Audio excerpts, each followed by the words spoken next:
It's the middle of winter, so it's time to plan your summer national parks trip.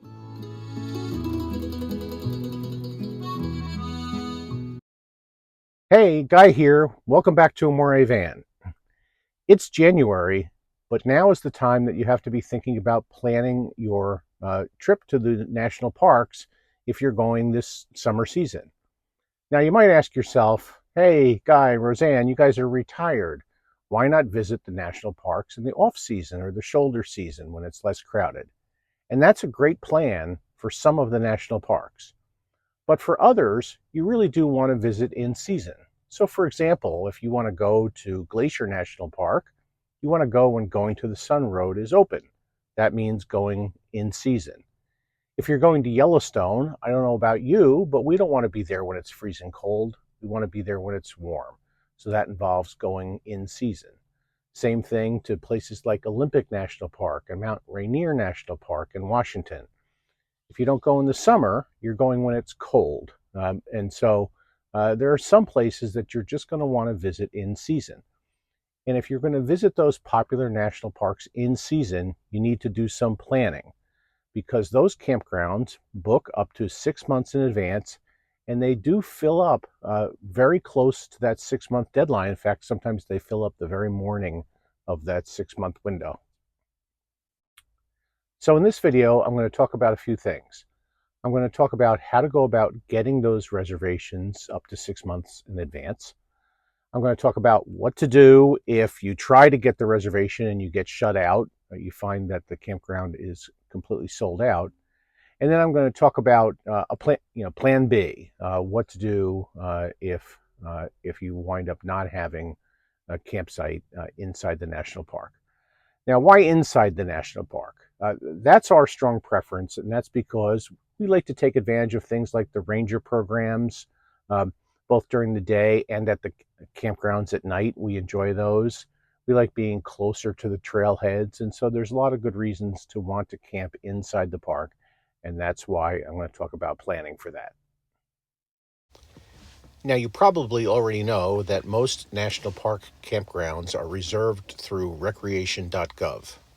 I say most because there are some national park campgrounds that are run by private concessionaires, and those are reserved through their own websites. But for the ones run by the National Park Service, you reserve those through Recreation.gov, and they are typically, although not always, available 6 months in advance.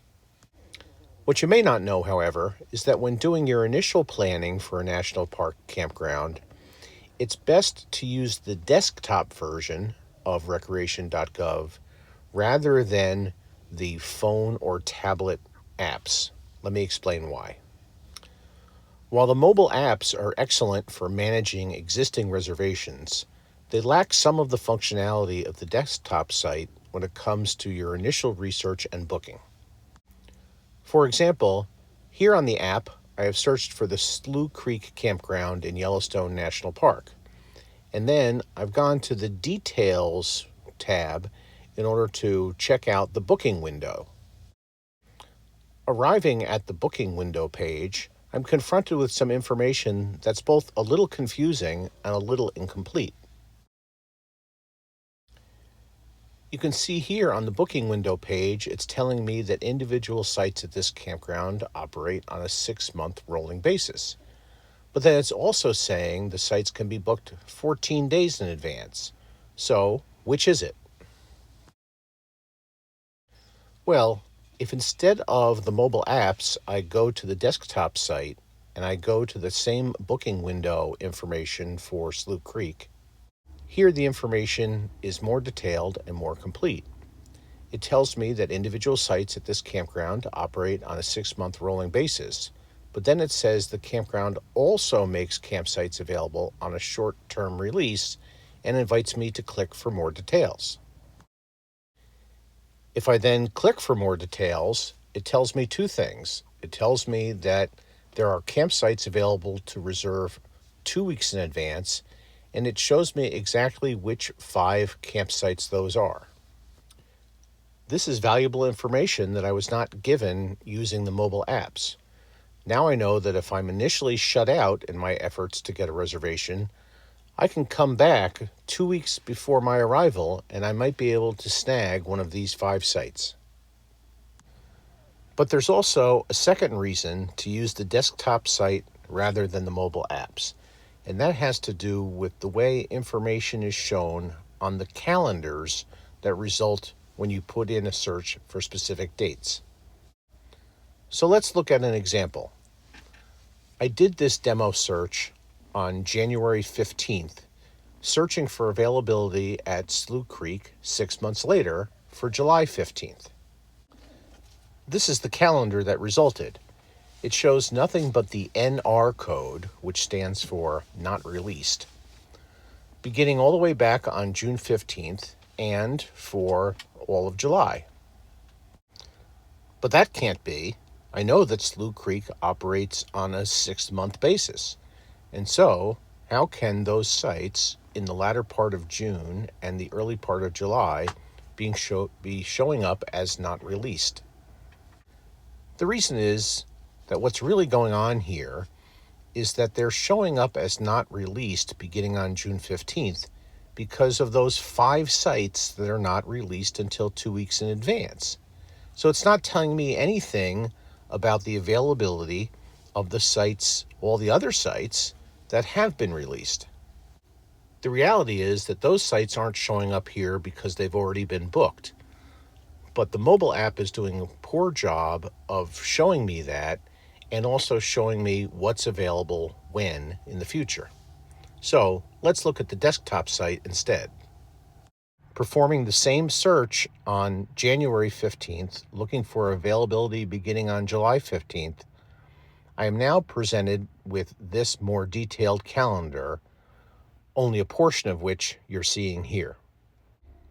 If you recall the calendar in the app, it just showed me that, for example, for July 15th, NR, meaning not released.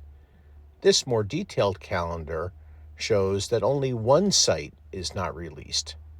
That is site number 10. You'll recall that was one of the 5 sites that's not released until 2 weeks in advance. The other sites on this page are showing up with an R for that date, meaning they've already been reserved. So even though I performed this search on January 15th, I was too slow. Those sites have already been taken. But the other information that this desktop calendar view shows me is which sites will be becoming available when. So for example, if you look at the bottom of the screen for site number 13, you'll see whoever has reserved that site is leaving on July 17th. So that means on January 17th, that site will become available to reserve from July 17th forward.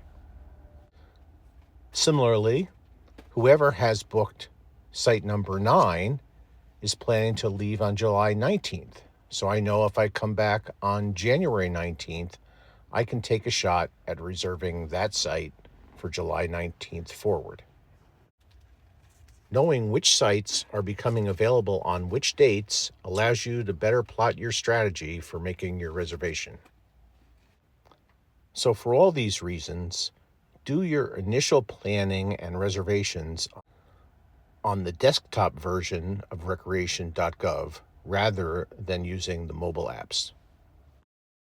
Okay, so now suppose you've tried Recreation.gov, like I just suggested, and you still were unable to get a spot in the campsite.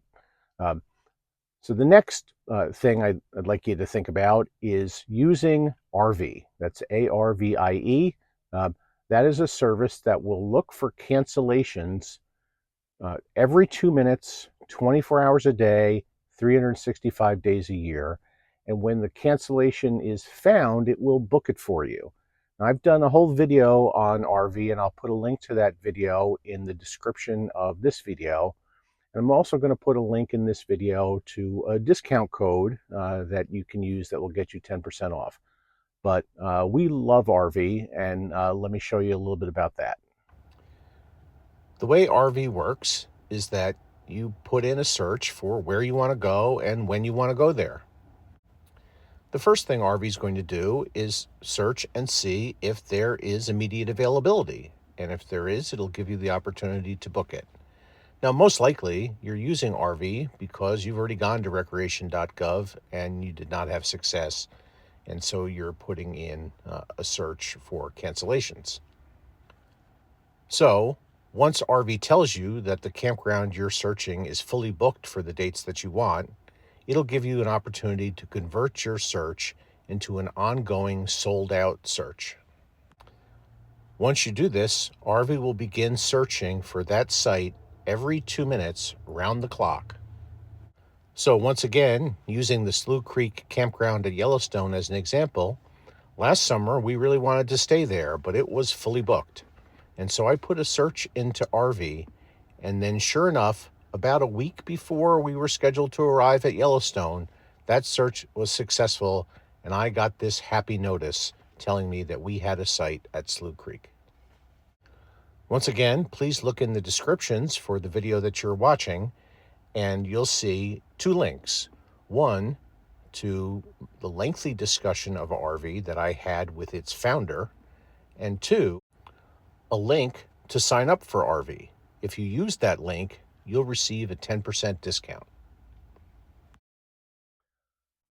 Okay, so while you're waiting for RV hopefully to get you a site, you still need a plan B. And the plan B, in the case of the national parks, is really quite easy, particularly if, like us, you're traveling in a Class B RV. Uh, because luckily, most of the popular national parks are virtually surrounded by national forests. And those national forests have both significant boondocking opportunities, but also many National Forest Service campgrounds. So, for example, last summer, when we traveled to Glacier National Park and to Yellowstone, we didn't have our campgrounds fully lined up because I had gotten initially shut out and I had searches pending in RV.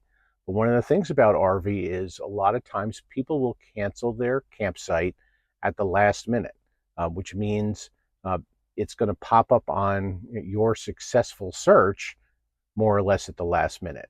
And so, when we were heading for Yellowstone, I had investigated and we were prepared to camp in the national forest near Yellowstone. And then lo and behold, we got our site through RV just a few days ahead of time. Uh, so, uh, all the more reason if you want to visit popular national parks, just because you get shut out of a campground, don't cancel your plans. Plan to go anyway. You might get that last minute RV site, and even if you don't, if you're in a Class B, there's many, many, many national forest campgrounds near those parks that you can take advantage of if you need to. So once again, using Yellowstone National Park as an example, here is the page taken from the Campendium Campground Review app showing campgrounds in and around National Park. Now, some of the campgrounds showing on this map are in fact National Park campgrounds, but many of the others in the surrounding area that I've circled here are National Forest campgrounds. And so we were prepared to stay at any one of those in the event that our RV search for Slough Creek Campground in the park had not been successful. But happily it was, as all of our RV searches have been in the year and a half we've been using it. All right, so there are some thoughts on booking your campsite for your national park visits this summer. Now I'm going to give you one more bonus tip for camping in a somewhat crowded national park in the summertime, and it's a tip that Roseanne and I like to use because we like to go hiking at many of the popular trails inside those national parks. And that is to take advantage of the fact that you're in a Class B, that your home away from home is mobile. So what we'll often do is, if we want to go hiking that day, we'll roll out of bed still in our pajamas and just get right into the cab and drive to the trailhead of some popular hike that we want to do. And only once we're there and we've secured a spot near the trailhead, then we'll get dressed and have breakfast and get ready for the day. And what we found is that in some places, like for example, Grand Teton, with some of the popular hikes we did there, that by the time we had gotten dressed and had breakfast and were ready to go, people were parking as far as a mile away from the trailhead. And there we were in a great spot, ready to go. So get up in the morning, drive and park your Class B near the trailhead. You'll be happy you did. Okay, there you have it. Hope that you got something out of this video for your national park trip planning. If you did, please give it a thumbs up. And if you aren't already a subscriber to our channel, please think about subscribing. And we'll see you next time here on Amore Van. We hope you found this helpful, and we'll see you next time here on Amore Van.